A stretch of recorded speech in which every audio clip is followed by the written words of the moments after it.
he breaks Ray Williams' long-standing IPF raw squat world record. He said it's not the day he's capable of. 14 of 24 broke the all-time world record totals. Like, were the all-time world records previously just a sham? Was this just a facade? Are you kidding with this? Like, it's just insane. 700-pound pin squats. He's doing 1,000-plus pound yoke walks. Just the most ridiculous stuff you've seen. Welcome to Strength Weekly, the weekly YouTube show that keeps you updated on everything from around the barbell game. I'm David Thomas Tao. I'm joined by Phil Blackman. Make sure you subscribe to BarBend on YouTube. I said all that really quickly because a lot of stuff happened over the weekend. The first biggest event of the Strength Sports calendar happened in jolly old England. The Sheffield Powerlifting Championships. Absolute insanity. Actually might be one of the most historic powerlifting competitions in history. We have the breakdown on that. We're going to talk about Jesus Olivares' IPF world record squat. We had to just pick one lift to zoom in on, so we picked the heaviest. We're going to talk about someone who might secretly be the strongest person in the world, but doesn't compete and trains in relative obscurity. Mitchell Hooper has thoughts on Tom Haviland out of Australia, so we're going to break that down. And then we're going to wrap things up because HYROX is on a monumental international growth tear and is actually expanding to Canada. We're going to talk about why that's important. Phil, what is one word you would use to describe what went down at the Sheffield? Unbelievable. Literally unbelievable. There are athletes who eclipse the total world records in their weight category by several percent. And guess what? They didn't finish in the top 5. Can you imagine you go into an event, you're like, okay, I've trained all this time. This is the best prep I've ever had. You go in, you shatter the world record in your weight class, and you're not even in arm's length of the podium. Not even spitting distance. Not even spitting distance. You could shatter the world record and you're just, nope. You're not even close to the podium. Phil, you covered the Sheffield all weekend. Have you slept? Have you eaten? Or is the adrenaline still coursing through your veins? If anything inspired me to get a barbell in my hands, it was everybody making it seem as though world records are actually really low. And maybe they are feasible and possible for us civilians to get, because it was nonsensical, the amount of weight that people totaled at this event. So just for context, the Sheffield is an interesting powerlifting meet. There were 24 athletes. 12 on the women's side, 12 on the men's. You have to be elite. You have to be a potential world record breaker just to even qualify, to get invited here. You're competing across weight categories, and it's all about who is lifting the highest percentage of the existing world record total in their weight class. So it's a way to compare athletes across weight categories. The lightest body weights, the medium body weights, the heaviest body weights. So you're competing against everyone. You might weigh 150 kilos. They might weigh under 50 kilos, but you're still in the same competition. It's a really cool format.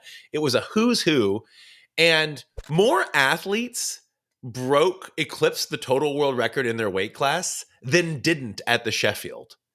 That's how insane it was.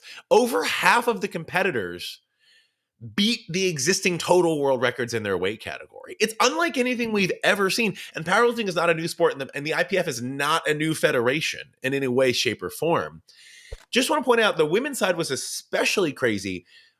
You could lift 105%. You could add 5% onto the total world record, as some athletes did, and not make the podium at the Sheffield. What is this? Phil, break it down for us. Yeah, for context on how insane this event was. So in order to get there in the first place, at a previous competition, you had to score at least 95% of your weight class's total world record to even be in the conversation of getting an invite. Now, contextually, Evie Corrigan in the 52 kilogram class on the women's side and Jesus Olivares, the super heavyweight on the men's side, were the reigning champions coming into the competition. Now, spoiler alert, Jesus broke the all-time IPF raw squat world record and came in 11th out of 12. I'm sorry, excuse me, what? What happened? Or what? Are you talking about the IPF world record that has stood for years? Ray Williams' record for years? Not even close. Not even in the top, in the bottom. He's in the bottom. He was the defending champion, comes in at the bottom, still broke an all-time world record that we're going to talk about. Okay, on the women's side, 12 athletes, right? 12 athletes competed on the women's side. 11 broke their all-time world record totals. 11 out of 12. 11, David.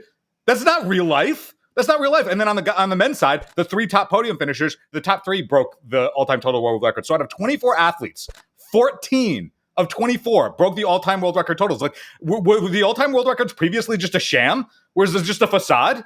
Are you kidding with this? Like, it's just insane. It's just insane, man. And I've been knee deep in it all weekend. It's crazy. Well, let's break down the podiums. Let's start with the women's side. The women's side, the entire podium was 69 kilogram competitors. Agata Sitko lifted 109.3% of the world record in that weight category to finish in first. She's 21, David. She's a junior lifter. And this is not like an immature weight class. This is not like, oh, the body weight categories were just restructured. And like, no. Like, these records have been creeping up slowly for decades. And just to mark on the 69 kilogram class for what happened here. So Lia Bivol, champion 69 kilogram powerlifter. She comes in as like expecting to be the threshold, right? Like, she is going to set the bar. Agata Sitko comes down a weight class and Carola Garra comes up a weight class. So we have 2 athletes coming in from the top and bottom to compete against Bivol at 69 kilograms. If any one of them is in their own competition, it's not close. It's just not close. Garra hit 106.1% of the world record total. Bivol hit 106.6% of the world record total. And then Sitko comes in with 109.3% of the world total. Like, these aren't, like, I get we're saying numbers, but I don't know if anybody listening to them fully understands how insane they are. To add 9% to a total world record, it's almost unheard of. Powerlifting and weightlifting are different sports. There are obviously 3 lifts in powerlifting, 2 in weightlifting. Like, they're tough to compare. But that would be a little bit like Lasha Talakadze at his next competition deciding to snatch 240 kilos instead of 220 kilos. And just deciding to clean and jerk 490 kilos instead of, 467. Like, that's the margin that these records were extended by. Right? Like, it's just something that doesn't happen. It just doesn't happen. So the men's side was interesting. So you basically had to break the world record in your weight class to podium, right? All 3 men who did that on the men's side podiumed. Just off the podium in 4th place was Gavin Adine. He was 0.1% away from the world record in his weight class. 2 of the other ones, Gustav Hedlund and Jonathan Keiko, they both eclipsed the world record at the 93 kilogram class by 100.8% and 100.6%. So you come in, you're like, okay, I am so close. I am a breath away from matching the all-time world record total of the IPF in my weight class. And 2 guys are just like, yeah, whatever, dude. We're like, we're way past that. Shots play. Like, what are you doing? Or like, how did you get here? Just back to the women's side, and then we're going to have to move on. Back to the women's side, like, the only sports accomplishment in recent memory that I can compare to Agata Sitko's just dominance here is Usain Bolt in like the 2008 Olympics. He extended the world record by just such a preposterous degree that like the announcers didn't have anything to say. They're like, we didn't assume this was possible. It's just the jumping of the margin is so wide. Garra went first and like took the world record total, and then seconds later, Bivol takes the total. And then Sitko comes in and just annihilates the total. But like, can you imagine you're Bivol and you just like, you technically don't have the world record because you matched the world record that was hit just literally seconds before you got onto the podium? This to me makes the Sheffield the most exciting thing in powerlifting. Oh, I think sure. I think Sheffield is the most exciting thing in powerlifting. We're going to clip this, post it on social, and people will come at me in the comments. Come at me in the comments. Let me know what you think. There's a bunch of like very good, like top powerlifting competitions that get the world's best to try and claim world records at. Like, all that stuff is awesome. But this event is just moves the mark. It just moves the bar so far. Check the link in the description below because it's too much to recap here. It's literally too much to recap on this show. So if you want the full breakdown of all the stuff that happened at the Sheffield, click the links in the description below in the video you're watching. Click them links because we go into detail. Phil, we got to move on, but we're not moving quite on. We're going to talk about Jesus Olivares, who didn't have the best day, right? He's a defending champion who won the 2023 Sheffield. He didn't have the best day. He made all 3 squat attempts. And we're going to talk about the world record, but he only made 1 attempt each in the bench press and the deadlift, right? Yeah, I just want to say, like, yes, he only hit 1 attempt on each of the things, but like, to be fair, he hit 96.6% of the total world record in the super heavyweight division and set the IPF Raw all-time squat world record. And we're like, meh, it was not the best day. Mediocre day. he took to social and was like, it's not the best day. He's the defending champ. He wants to Totally, totally. He said it's not the day he's capable of. Yes, right? of course. Right. On the squat, he obviously set a new world record. Let's talk about that. 478 kilos. He breaks Ray Williams' long-standing IPF raw squat world record, which was 477.5. So not like a huge margin, but breaks that, right? It's 1,053 pounds, over 1,053 pounds. Massive, massive, massive accomplishment. Yeah, so it was a very long-standing record. Ray Williams has been dominant in the squat in the super heavyweight division for a long time. This is an IPF world record. There's a lot of federations in powerlifting, so the actual all-time heaviest world record squat still belongs to Ray Williams. He has a 490 kilogram squat in the super heavyweight division. That still stands as the all-time heaviest. So Olivares is getting closer to that. It's very possible that in 2024 he could attempt or eclipse that. He gets the IPF world record here at the Sheffield. And that was effectively enough to get him pretty close on just his openers. He got 96.6% of the world record total. And on one of the bench press attempts, he made 255 on his opener, and one of his 275 kilo attempts on the bench, he pressed it. He just re-racked it before he got the signal to re-rack it, which is part of the sport. Like, I'm not saying that like, oh no, he was robbed. Like, that's part of the sport. You have to wait for the signals. I get it, just like in weightlifting. But it just shows he was capable of pressing it. Missed his opening deadlift at 380, made it on his second attempt. Took a valiant effort at 429, right? A 49 kilo jump. Huge jump. Was not able to hit it, but you know what? We're going to see him back. Exciting lifter to watch. Quick shout out too to Amanda Lawrence. We talked about her during last week's episode. She did break the all-time squat world record for the 84 kilo women, but finished at 11th. Her particular instance is so crazy. Like, 12 women competing. She get Amanda Lawrence, multiple time world champion, hits 100.3% of the world record total in her weight class. She breaks the all-time IPF raw world record in the 84 kilogram class and gets 11th. Like, are you kidding? Okay, you're hyped. You break the world record. You hug your coach. You're like, we did it. Our prep was awesome. Great success. 2 world records. Boom. Let's go get some drinks. How about 11th? Shout out to Amanda. It's awesome. Wow. It's really awesome. That's awesome. All right, we're going to move on to other strong people, but someone who's not really competing. Tom Haviland out of Australia. He's 6'8", nearly 400 pounds, ripped, by the way. Imagine if Brian Shaw just had Mariusz Pudzianowski's body. Yes, basically that's it. With maybe bigger traps somehow. Bigger traps. Former Australian Special Forces, member of the Australian Special Forces, trains basically in the outback, effectively alone, trains in like cargo pants and boots, training outdoors, rarely faces a camera.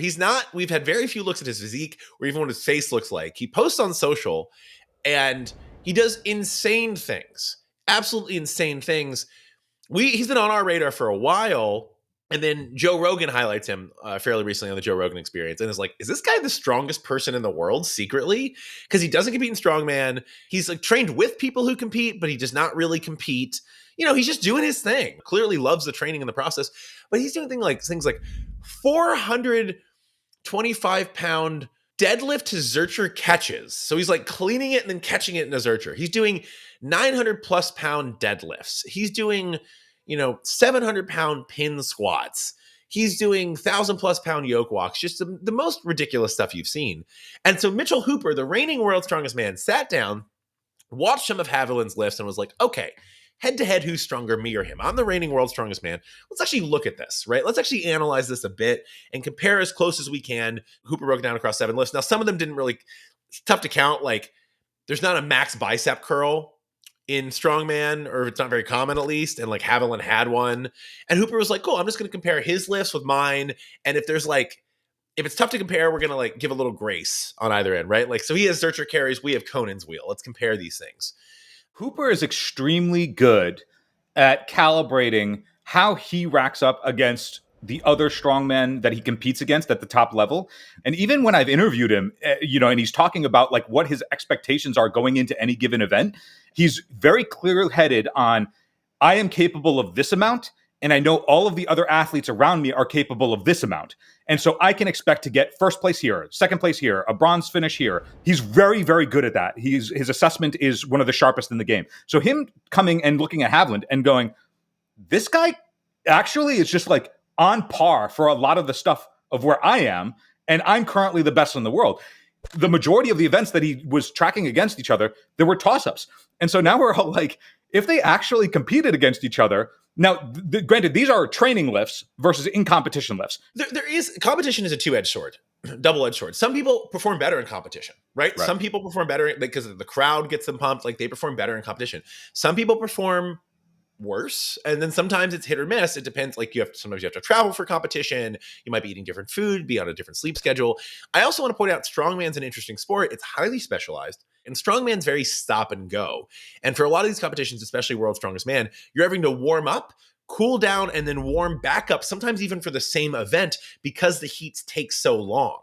Right. So there are a number of factors here. Strongman's incredibly specialized, right? There's a lot of stuff. Strongman can seem like a hodgepodge at first, but it's actually an incredibly specialized sport, right? These are athletes training for specialized movements and to excel and be the best and fine tune their performance on those movements, right?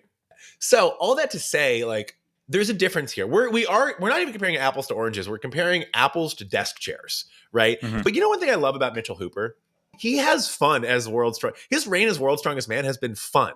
Let's ask some fun questions. Let's have fun with it, because at the end of the day, this is for entertainment. Sport at this level is for entertainment, especially World's Strongest Man, which is a competition built for TV, right? Let's talk about it. Let's analyze it. Let's have some fun with it, and let's discuss it. Let's get some punditry going. And I love that Mitchell Hooper has fully embraced that. One of the things about this commentary on Haviland too is that all of his training lifts are performed outside in what can be presumed is pretty heavy heat.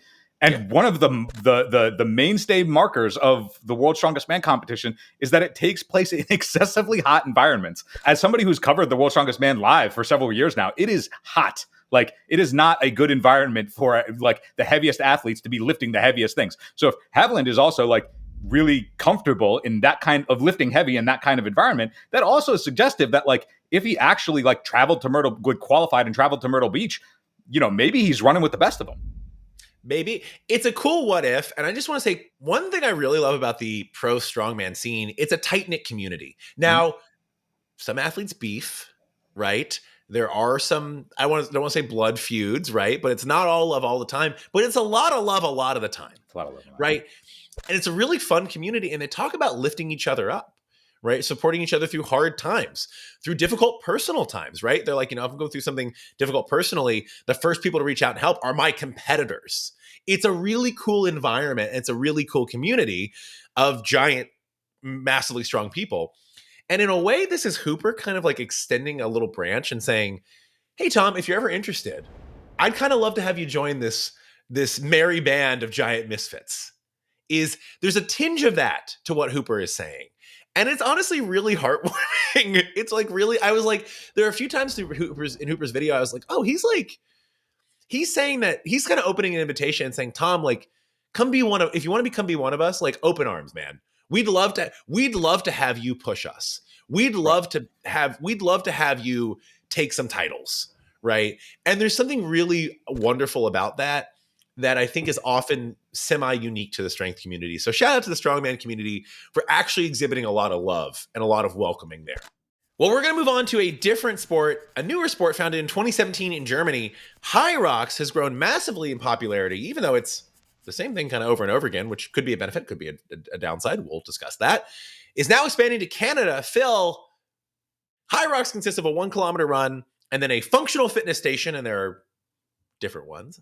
You repeat that 8 times, and that's HYROX. What's a good time for an elite HYROX athlete? What's this barrier that people talk about? If an athlete runs the HYROX race in approximately an hour, like if they can get a sub-hour time, that's elite. You're an elite level HYROX runner if you can get a sub-hour time. So for anybody who doesn't know what HYROX is or has never actually seen a HYROX race before, the 8 stations that are interspersed with 1 kilometer runs are a 1,000 meter ski erg, a 50 meter sled push, a 50 meter sled pull, an 80 meter burpee broad jump circuit, a 1,000 meter row, 200 meters of a farmer's carry, 100 meters on sandbag lunges, and then 75 or 100 wall balls, depending on which division you're in. 75 for the women, 100 for the men. It's heavy on the endurance. There is a strength component, right?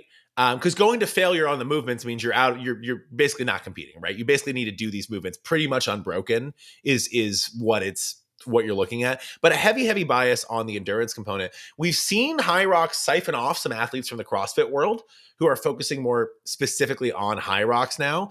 We've seen it grow a lot in popularity. Phil, we have some percentages on like HYROX's growth, obviously from the brand, so they're going to highlight their percentages. We actually have interviewed their founder on the podcast, BarBend podcast, before. What are some numbers as far as like HYROX's growth since it was founded almost 7 years ago at this point? Over the last 5 years, participation has jumped over 1,000%. In HYROX races. Now, the cool thing about HYROX races, by comparison to any other functional fitness sport like CrossFit, is that the HYROX race that we just talked about, is the same everywhere in the world. So regardless of where you compete or when you compete, the race is the same. So when you run multiple times, you might have a particular time on a race, you'll get another shot to do that exact same HYROX race because it doesn't change. It's the same race every time. So you're always competing against your best time. Also for HYROX, the races always take place indoors. Yeah. So that too, I mean, having a controlled environment rather than training or competing outside, a lot of the draw in CrossFit and a lot of what we cover is how a lot of the time in elite competitions, athletes don't know what an event will be comprised of until they're about to do it. And that information is revealed to them. And then they just have to figure out on the fly how to best approach it. Whereas with HYROX, you know exactly what you're walking into every single time you do it. And you know exactly the number that you're probably trying to hit because all of the variables are controlled. And I just want to point out, full disclosure, HYROX has been a sponsor of BarBend properties before, right? We have worked with HYROX. So just get that out of the way. All that being said, when HYROX first came onto the scene, I was a little skeptical. First one I ever saw was in 2019 in New York. I was going to a different fitness event, but they had a HYROX competition there as well. Very well attended. People were raving about it. I was personally a little skeptical. I was like, is it going to change between races? Is it the same thing over and over again? It's doing quite well. I've started to see it less as, I think part of the problem was in my head, I was comparing it to CrossFit or comparing it to like obstacle course racing, right? Mm-hmm. It's not. If you compare it to like running a half marathon or a 10K, those comparisons make a lot more sense. And then that makes its growth to me not surprising because people do want to kind of do it over and over again, do it with their friends, etc. Compare their times with friends on different continents. The expansion into Canada is just another sign that there is demand for this. I don't know if the growth will slow anytime soon, but certainly interesting to see that HYROX is something that it has staying power. It's sticky now. It's here. And I think we're going to be covering it for a while, or at least talking about it for a while. It's not just this like new thing. What is that? Is this going to catch on? I think it's caught on, right? And I think the question is, how much growth can it sustain? At least that's my thinking here. Yeah, I think the numbers reflect that pretty well. Like the growth is very steep over the last handful of years. And that trajectory doesn't seem to be changing. Well, folks, that brings us to the end of Strength Weekly. We started with powerlifting, which is no running, and we ended with 8 kilometers of running. 8 whole kilometers. Interesting narrative here for Strength Weekly. Don't go anywhere, though, or go somewhere because we won't be back for a week. But we will be back in a week to bring you more news from around the strength game. We've got a lot of stuff coming up, including the world's strongest MMA fight a little later this month. We are just weeks out, like 2-ish weeks out from the Arnold in Columbus, Ohio. Lots to happen. Until then, I'm David Thomas Tao, joined by Phil Bleckman. Thanks for tuning in. I chewed on this pen. It's kind of gross. Sorry.